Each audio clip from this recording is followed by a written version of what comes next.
आमीन।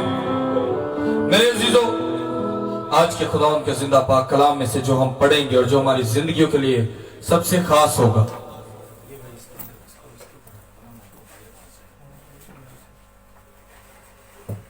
आज का कलाम मैंने जब काम शुरू किया, जब हमने बाइबल मुकद्दस की स्टडी शुरू की, तो मैं काफी चीजें ये सोचता था कि ना जाने कौन सी ऐसी बातें हैं, जब भी हम किसी से पूछते हैं तो कहते हैं बाइबल में ये लिखा है, बाइबल में वो लिखा है। बाइबल निजात कहती है, बाइबल तौबा करने को कहती है। भाई अगर आप बोल किसी, क्योंकि जब हम खुदावंद के साथ जुड़ते हैं तो पाक कलाम हमें हर चीज वाजिया कर देता है। आज बाइबल मुकद्दस जो हमें वाजिया कर रही है, मैंने इससे पहले जो कलाम करना था, जो बाइबल मुकद्दस में से करना था, वो था मिसाल 22 उसकी 24 आयत मैंने पढ़नी थी। लेकिन मेरे अजीजों, आज हमारे लिए जो खास आयत मैंने सोची है, जो अभी देखी और जो हमें अक्सर गुनाह का बायस बन जाती है बात, आज हम उसके बारे में पढ़ेंगे। मिसाल 22 उसकी 14 आयत, और इस आयत के मुताबिक आप आज ये बात जानेंगे कि खूबसूरत मर्द खूबसूरत नहीं है। एक शादीशुदा मर्द जो अपने आप को खूबसूरत जानता है, वो खूबसूरत नहीं, और एक औरत जिसका शादीशुदा मर्द के साथ ताल्लुक है, वो भी अपनी ब्यूटी की वजह से उसके साथ नहीं। आज का कलाम थोड़ा सा स्ट्रिक्ट है, मुझे उससे परवाह नहीं। अगर किसी को बुरा भी लगे तो भी, अगर वो कलाम के मुताबिक जिंदगी को बसर करेगा तो वो ये जान जाएगा कि आज का कलाम उसी के लिए है जो इन गलत आदतों में है। आज हम पढ़ेंगे मिसाल 22 उसकी 14 आयत। खुदावंद के जिंदा और पाक कलाम में से आज हम पढ़ेंगे मिसाल उसका 22 बाब उसकी 14 आयत। बेगाना औरत का मुंह गहरा गड्ढा है, उसमें वो गिरता है जिससे खुदावंद को नफरत है। पाक कलाम का पढ़ा और सुना जाना हम सबके लिए बाइस से बरकत हो। खुदावंद का शुक्र हो। मिसाल 22 उसकी 14 आयत। बेगाना औरत का मुंह गहरा गड़ा है, उसमें वो गिरता है जिससे खुदा को नफरत है। आज के दौर में अगर कोई 40-45 साल का, 40 साल का मेरी उम्र का बंदा मैरिड हो, उसे कोई लड़की हंस के देख लेना तो वो कहेगा, हाँ मैं तो हाले भी जवान हाँ, कमाल है जनाब, मैंने तो कुड़ियां भेज दी हैं। मुझे तो लड़कियां देखती हैं क्योंकि मैं आज भी खूबसूरत हूं। लेकिन मेरे अजीजों, अगर वो शख्स या वो औरत, यहां पर अगर आप गौर करें तो दोनों को खुदावंद लानती करार दे रहा है। आप कहते होंगे कैसे, खुदावंद ने तो औरत को गहरा गड़ा बोल दिया, तो खुदा ने यह भी तो लिखा कि मर्द से नफरत करता है।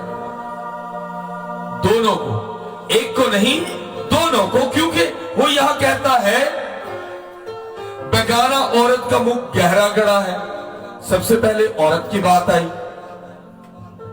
एक मैरिड शख्स ये सोचता है, एक उम्र रसीदा ये शख्स सोचता है कि देखो भाई, मुझे तो कोई औरत या लड़की देखती है, मैं कितना खूबसूरत हूं, मैं क्या खूबसूरत मॉडल हूं, मैं क्या खूबसूरत, मैं क्या कहा जाए सैंपल पीस हूं कि मुझे लड़कियां या औरत देखती है, या कोई औरत, मैरिड औरत मुझे देखती है, इसका मतलब है कि मैं बड़ी खूबसूरत चीज हूं। या औरत सोचती है कि उम्र तो मेरी काफी हो गई, लेकिन आज भी लड़के मुझे देखते हैं। लेकिन मेरे अजीजों, शर्म की बात है ऐसी औरत और ऐसे मर्द के लिए, क्योंकि औरत मैरिड मर्द के लिए गहरा गड्ढा है। एक मैरिड शख्स अपनी औरत को, अपनी बीवी को छोड़कर किसी दूसरी की तरफ देखेगा तो वो ये जान ले कि खुदावंद उससे नफरत कर रहा है, और खुदावंद ने उसको एक बेगानी औरत दे दी, ले आज के बाद तू उसी लानती फहरिस्त में है जिससे मैं नफरत करता हूं। हम क्या करते हैं, हम सोचते हैं मैं बड़ा खूबसूरत हूं, I am the most beautiful person in the world, that's why the girls are watching me and they smiling on my stupid face.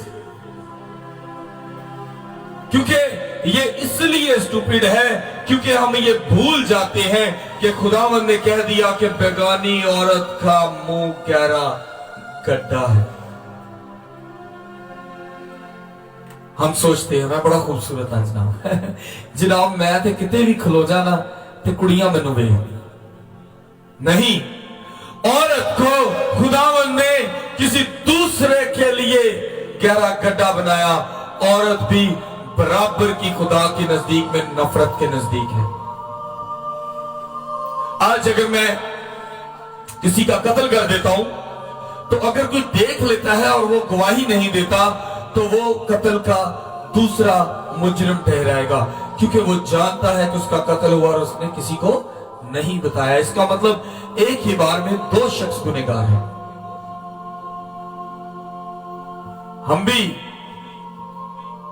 हम भी कभी जवान थे, हमें भी इन चीजों की सेंस नहीं थी।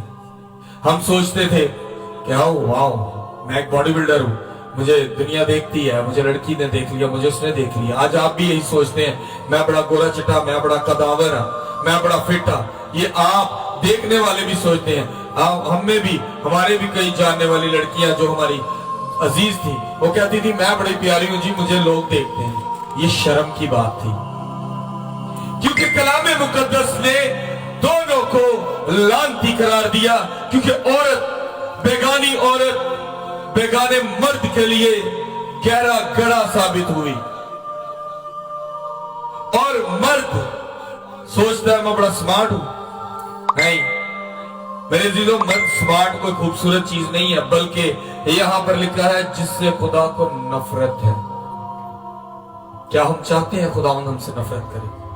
अगर तो कोई चाहता है तो वो अपनी उन गंदी रविशों को अपनाए रखे, जिनको हम पंजाबी में कहते हैं पूंडी करना, उर्दू में कहते हैं ताड़ी करना, और आम जुबान में कहते हैं हम जनाब छेड़खानी करने जा रहे हैं।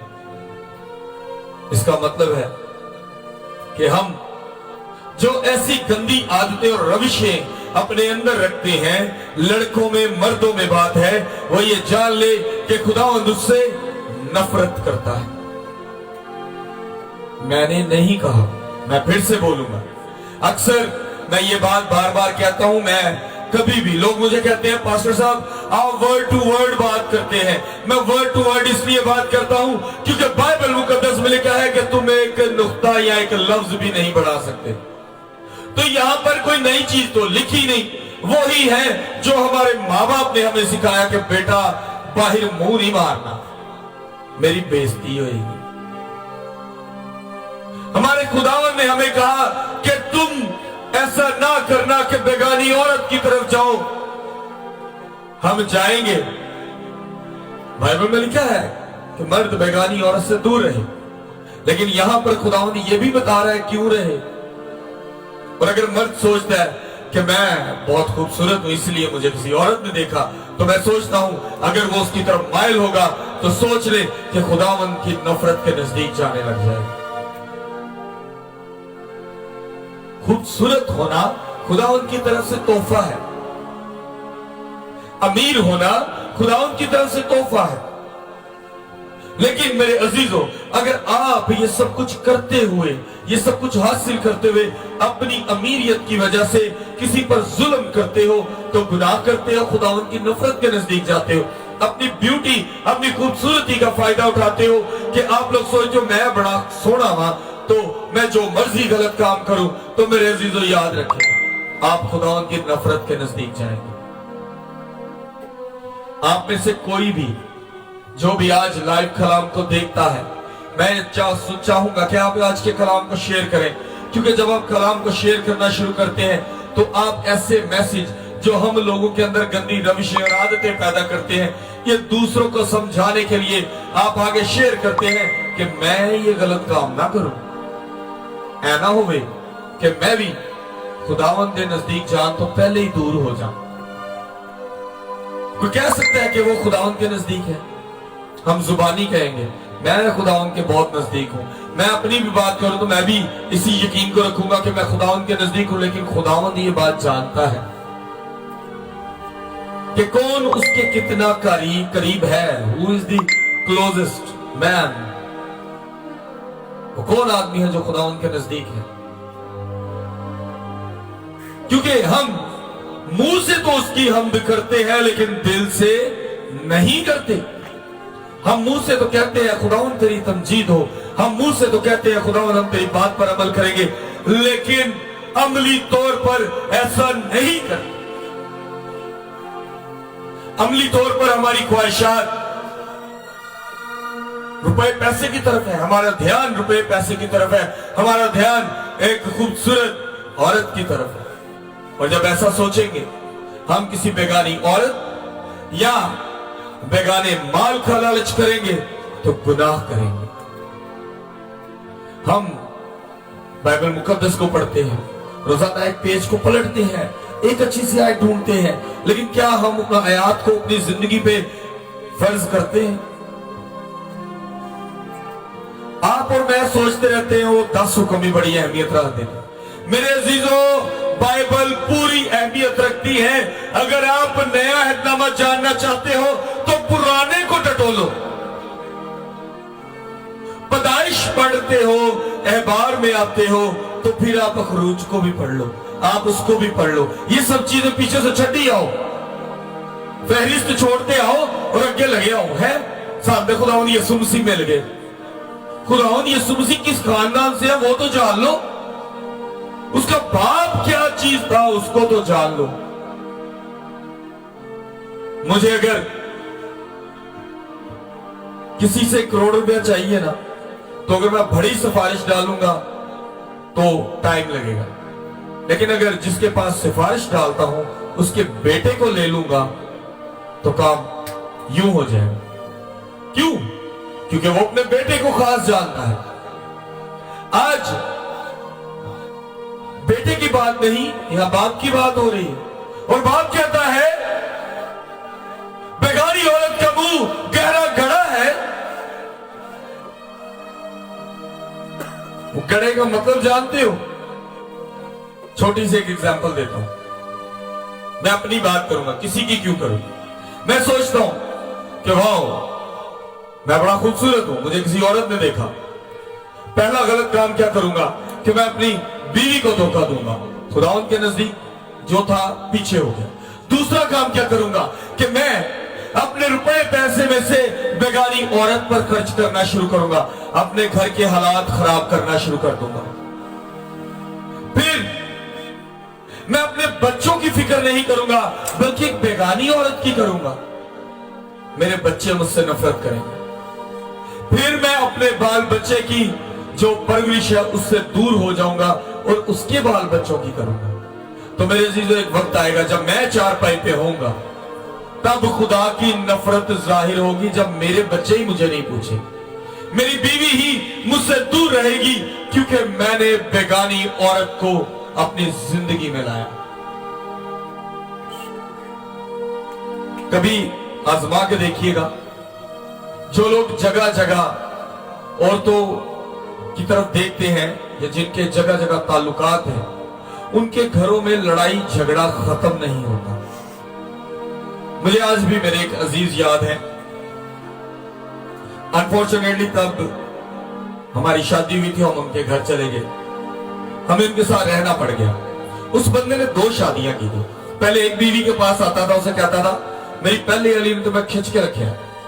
फिर दूसरी के पास जाता तो कहता पहली या दूसरी अली ने मैं खिंच के रखे है।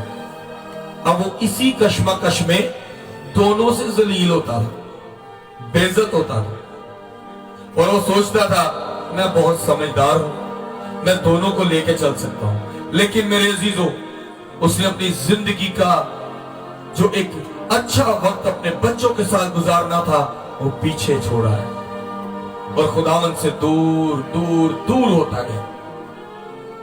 आज वो सोचता है कि मेरे पास बहुत रुपया पैसा है। रुपया पैसा तो शैतान भी देता है। वो कहता है तू सिर्फ मुझे झुक के सलाम कर दे, सारी सल्तनत तुझे दे दूंगा। इसका मतलब कि वो ये कुवत रखता था रुपये पैसे की। लेकिन हमें किससे बरकत चाहिए? हमें ब्लेसिंग किससे चाहिए? हमें ब्लेसिंग और बरकत हमारे खुदावंद यीशु मसीह और उसके बाप से चाहिए, रूह अल मुकद्दस से चाहिए।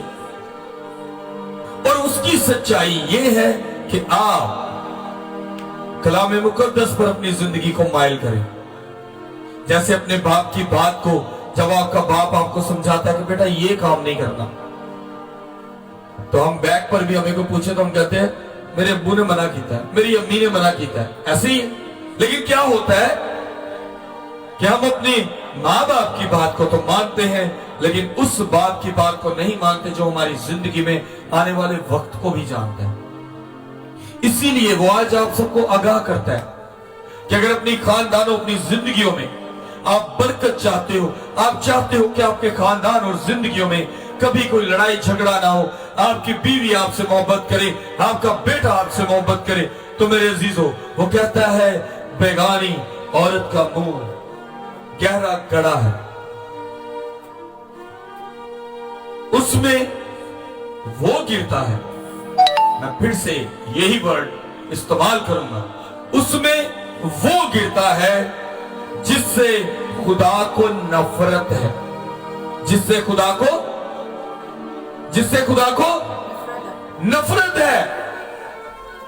और खुदावन किससे नफरत करेगा? और खुदावन जिससे नफरत करेगा वो उसके गजब से दूर ना रहेगा।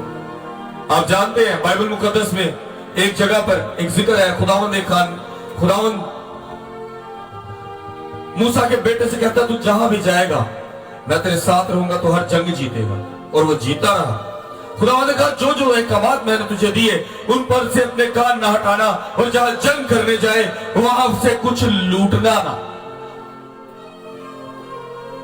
मूसा के बेटे ने उसकी हर बात मानी। जब मूसा के बेटे ने उसकी बात मानी तो उसकी कौम में से एक खानदान ने उसकी बात ना मानी। मैं नफरत की बात कर रहा हूं, खुदावंद की नफरत कैसी है। खुदा ने बात की, उसने कहा कि मैंने तेरे वादा किया था कि मैं तेरे साथ जंग में जाऊंगा और तुझे हमेशा फतह याबी होगी, लेकिन अब मैं तेरे साथ ना जाऊंगा क्योंकि तूने मेरी बात ना मानी।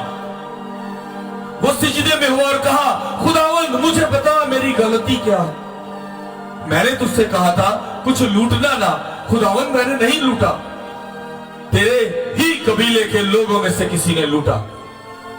तब जब टटोले गए खानदानों को, तो एक खानदान ने अपने घर के सेहन में कुछ सोना और कुछ चांदी छुपा रखा था। नफरत की बात कर रहा हूं, खुदावंद की नफरत से बचना है। खुदा ने कहा कि अब इस खानदान को संसार कर दे, इसकी हर चीज को संसार कर दे, इसके पंजाबी च कहे माल डंगर, इसके जानवरों को भी संसार कर दे। पूरे खानदान को संसार कर दिया गया, उसकी घर की एक एक चीज को। खुदावन की नफरत से बचो, क्योंकि जब खुदावन नफरत करेगा फिर कोई लिहाज नहीं, पूरा खानदान भी संसार हो जाता है। इसी तरह होता है जब आप किसी गैर औरत की तरफ देखते हो और आपका खानदान आपके साथ जुड़ा है, वो छोड़ देता है।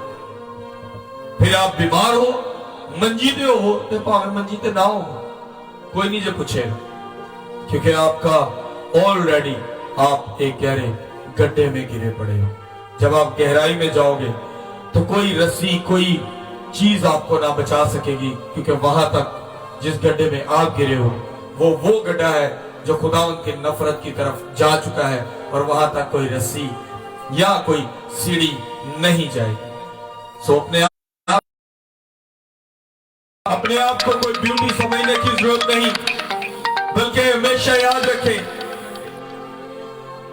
कि आप में जो ब्यूटी खूबसूरती है ये खुदावंद की तरफ से है और उसी का नाजायज फायदा मत उठाएं, क्योंकि खुदावंद आपको खूबसूरती इसलिए देता है कि आप खुदावंद की तारीफ करो, ना कि इसलिए कि आप अपनी अमीरियत का नाजायज फायदा उठाओ। आप अपनी ब्यूटी से एक बात बोलूंगा, जो लोग हमें 9 से 10 के दरमियान कॉल करते हैं उनसे प्लीज रिक्वेस्ट है 9 से 10:30 बजे तक हमें कॉल ना किया करें, क्योंकि उस वक्त हम खुदावंद के कलाम को शेयर कर रहे थे और मैं मोबाइल से लाइव होता हूं। तो प्लीज आपसे रिक्वेस्ट है कि अगर कोई कॉल कर रहा है तो वो कॉल काट दे। हम सब अपने सरों को झुकाएंगे और खुदावंद से माफी मांगेंगे अगर हमने अपनी जिंदगी में कुछ गलत किया, क्योंकि हमें खुदावंद की नफरत नहीं, उसकी मोहब्बत चाहिए और उसकी मोहब्बत हमारे खानदानों को खुशियों से भर दे। Hallelujah, hallelujah. अपनी आंखों को बंद करेंगे, हम सब अपनी आंखों को बंद करेंगे। समीर भाई आंखों को बंद करेंगे। Hallelujah, hallelujah. खुदा जिंदा आसमानी बाप, आसमान और जमीन के खालिक और मालिक, तू जो था, तू जो है और तू जो रहेगा। आए मेरे जिंदा खुदूस खुदा तेरे शुक्र अदा करते हैं आज के खूबसूरत कलाम के लिए, जो हमारे बेटे बेटियों के लिए है, मैरिड और अनमैरिड के लिए है, कि वो ये चीज जान सके कि हमें खुदावंद की मोहब्बत चाहिए तो हमें ऐसी बुरी रविशों से दूर रहना है। अगर हमें खुदावंद की मोहब्बत चाहिए तो हमें खुदावंद के साथ जुड़ना है, ना कि उन गलत आदतों से जो कि गहरे गड़े की तरफ लेके जाती है। आए मेरे जिंदा खुदावंद खुदा, तेरा शुक्र अदा करते हैं तू हमसे मोहब्बत करता है, तेरा शुक्र अदा करते हैं कि तू अपने कहर से दूर रखता है। इसी तरह जिंदा आसमानी बाप, हम तुझसे तेरी मोहब्बत चाहते हैं। बेटा समीर की अम्मी के लिए दुआ करते हैं, उनके ब्लड प्रेशर शुगर जैसी बीमारी को यीशु के नाम से दूर करते हैं। आज खास करके हम दुआ करते हैं बेटा सरफराज के अब्बू के लिए कि जिंदा आसमानी बाप ब्रदर सरफराज के बाप को सेहत और तंदुरुस्ती दे, तमाम बीमारियां यीशु के नाम से जाए, उनके जिस्म में वो कुव्वत पैदा कर कि वो खुद बीमारी से लड़ सके और खुद ठीक हो और तंदुरुस्त हो। इसी तरह जिंदा आसमानी बाप, मैं दुआ करता हूँ ब्रदर नील के लिए, उनके खानदान के लिए कि जिंदा खुदावंद के खानदान को बरकत दे, ब्लेस कर, कुव्वत से भर दे, और जिस तरह ब्रदर नील हमेशा तेरा साथ जिंदा तेरे कलाम की तरफ बढ़ता है उसको और ज्यादा बढ़ा। और जिंदा खुदा मैं दुआ करता हूँ ब्रदर कासिम के लिए, ब्रदर हैप्पी के लिए, उनके खानदानों के लिए बरकत चाहता हूँ। इसी तरह जिंदा आसमानी बाप बेटा सरफराज क्या भतीजा साहिल के लिए दुआ करता हूँ कि बाप वो बच्चा तेरे कलाम की तरफ बढ़ता जाता है, इसी तरह उसकी जिंदगी को और ज्यादा तेरे कलाम की तरफ बढ़ाते हैं। अपने लिए भी दुआ करता हूँ कि बाप तेरा फजल वाला हाथ चाहते हैं बरकत दे, जिन चीजों की गिरजाघर में कमी है वो तमाम चीजें तेरी तरफ से मुहैया हो। इसी तरह जिंदा आसमानी बाप दुआ करता हूँ जो लोग हमें लाइव देखते हैं, बेटी मानूर के लिए तेरा शुक्र अदा करते हैं कि बाप उसके रिश्ते में प्रॉब्लम थी, उसके लिए दुआ की, बाप तमाम रिश्तों के मसले हल हो गए, तमाम रिश्तों में लड़ाई झगड़े खत्म हो गए, तेरा शुक्र अदा करते हैं। इसी तरह जिंदा आसमानी बाप बेटी महक के लिए दुआ करते हैं कि बाप तमाम लान की तस्वीरें जो उसकी डिलीवरी को रोके हैं यीशु के नाम से दफा दूर हो जाए, और जिंदा आसमानी बाप तेरी शोला तलवार उस बेटी के जो गिर्द रहे उसकी हिफाजत करे। आए बाप इसी तरह मैं दुआ करता हूँ हमारी बुजुर्गा परवीन के लिए, जिंदा आसमानी बाप उनकी जिंदगी की सेहत की तंदुरुस्ती की दुआ करते हैं, गले की तमाम प्रॉब्लम यीशु के नाम से जाए। हमारी बहन बुशरा के लिए जिनको नमूनिया है, जिंदा आसमानी बाप यीशु के नाम से तमाम बीमारियां जाती रहे। हमारी बहन भाई रफाकत की मिसिस के लिए, बहन अलिशबा के लिए, उनकी बीमारी के लिए जिंदा आसमानी बाप उनको बरकत दे कि बाप उनकी तमाम बीमारी यीशु के नाम से जाए। हमारे बुजुर्ग की पेंशन के लिए जिंदा आसमानी बाप जो पेंशन रुक गई है वो शुरू हो जाए, उनको मुहैया कर। इसी तरह जिंदा आसमानी बाप मैं दुआ करता हूं ऐसे खानदानों के लिए जिन खानदानों में बेटियां बीमार हैं, बेटी जोया के लिए कि जिंदा आसमानी बाप उसको बरकत, उसके गुर्दों की तमाम प्रॉब्लम यीशु के नाम से जाए, जिन खानदानों में लड़ाई झगड़े बीमारियां हैं, यीशु के नाम से जाए। जिन घरानों में बेरोजगारी और भूख है, यीशु के नाम से जाए। जिन घरानों में जोड़ों के दर्द, गुर्दे का दर्द है, यीशु के नाम से जाए। जिन घरानों में हर्निया है, दिमाग की रसोलियां है, यीशु के नाम से जाए। आए मेरे यीशु, आए मेरे खुदावन, तेरे हजूर झुकते हैं, क्योंकि बाप आसमान के दरीचे खोल के तूने आज हमारी दुआ को सुना और पर कान लगाया। तेरा शुक्र अदा बाप, मैं हमेशा की तरह तेरे हजूर तमाम दरख्वास्तें देता हूँ और मैं इस बात का यकीन रखता हूँ कि तू हमारी दुआओं दरख्वास्तों पर कान लगाता है और हमारी हर जरूरत को पूरा करता है। अब भी, आज भी, अभी भी तू तमाम दुआओं को सुनेगा, हमारी जरूरतों को पूरा करेगा, हमारी बीमारियों से हमें आजाद करेगा, लाचारियों से हमें आजाद करेगा, भूख से हमें आजाद करेगा, दर्द से हमें आजाद करेगा। आई जिंदा कदूस खुदा, खुदा देखने वाली हर एक रूह जान के साथ हो। जिसने आज की दुआ को सुना, इनकी जिंदगियों में तेरा फजल बन जाए और तू हमेशा की जिंदगी, हमेशा का फजल इन खानदानों में रखे। ऐ कदूस जिंदा आसमानी बाप, तेरा शुक्र अदा करते हैं कि तूने तमाम दुआ को सुना और कबूल किया। आमीन। मेरे अजीजों, हमारे YouTube चैनल पर हमने एक प्रोग्राम जो स्टार्ट किया था, उसका शुरू हो चुका है, जिसका नाम है मसीही किताबों में हमेशा की जिंदगी।